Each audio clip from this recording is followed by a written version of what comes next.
saya tidak pernah bicara panjang hal ini sebenarnya, tetapi perjalanan mengenai apakah kita mau bersama-sama. Lalu 2019 ada pembicaraan. Nah, ketika Indonesia mendapatkan U20 waktu itu, lalu saya pertama kali Kongres FIFA di Rwanda, itu memang ada pembicaraan apakah diskusi yang sudah berjalan cukup panjang ini mau diteruskan. Memang terus diskusi ini berlanjut sampai kemarin. Untuk menjelaskan kepada teman-teman betapa pentingnya kita semua sebagai pecinta dan juga supporter dari tim nasional Indonesia untuk mendukung. Jadi teman-teman, keputusan bagi saya merupakan keputusan yang sangat mengejutkan. Kenapa? Karena seperti yang kita ketahui baru saja sudah siap atau gagal.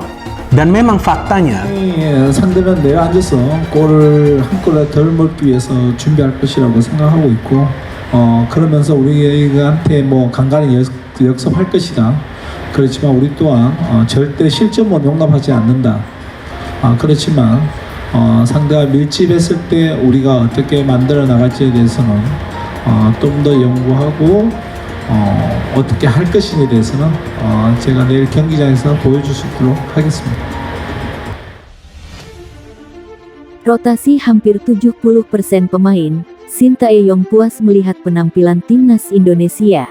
Pelatih timnas Indonesia, Sintayong puas atas kemenangan telak 6 yang didapatkan tim asuhannya atas Brunei Darussalam pada leg kedua babak pertama kualifikasi Piala Dunia 2026 di Stadion Sultan Hassanal Bolkiah, Bandar Seri Begawan, Selasa 17/10. Sintayong juga puas dengan rotasi yang dilakukannya. Dia mengganti 7 pemain sekaligus sebagai starter dari laga sebelumnya. Total dari 26 pemain yang dipanggil, hanya 6 orang yang sama sekali tidak dimainkan dalam 2 pertemuan dengan Brunei Darussalam, yakni Syahrul Trisna Fadilah, Wahyu Prasetyo, Muhammad Edo Febriansyah, Zaki Ashraf, Marcelino Ferdinand, dan Rafael Struijk. 2 nama yang ditulis terakhir mengalami cedera. Memang kami bandingkan setelah pertandingan pertama dan kedua memang saya melakukan perbedaan. Hampir 70% saya ganti starternya. Para pemain sendiri memang sangat bekerja keras dan bermain dengan baik,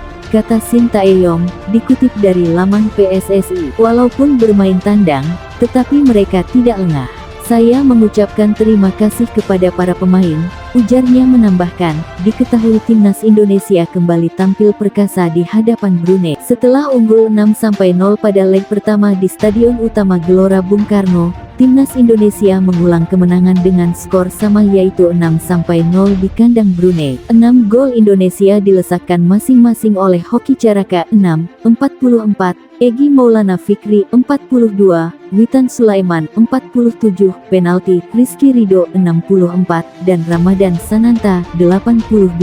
2 kemenangan dengan agregat 12-0 atas Brunei ini membawa timnas Indonesia ke babak kedua kualifikasi Piala Dunia 2026 zona Asia. Pada babak tersebut, pasukan Sintayong akan bersaing dengan Irak, Vietnam, dan Filipina. Dia mengganti 7 pemain sekaligus sebagai starter dari laga sebelumnya. Total dari 26 pemain yang dipanggil, hanya 6 orang yang sama sekali tidak dimainkan dalam 2 pertemuan dengan Brunei Darussalam, yakni Syahrul Trisna Fadilah, Wahyu Prasetyo, Muhammad Edo Febriansyah, Zaki Ashraf, Marcelino Ferdinand, dan Rafael Struijk. 2 nama yang ditulis terakhir mengalami cedera. Memang kami bandingkan setelah pertandingan pertama dan kedua memang saya melakukan perbedaan. Hampir 70% saya ganti starternya. Para pemain sendiri memang sangat bekerja keras dan bermain dengan baik, kata Sintayong, dikutip dari laman PSSI. Walaupun bermain tandang, tetapi mereka tidak lengah.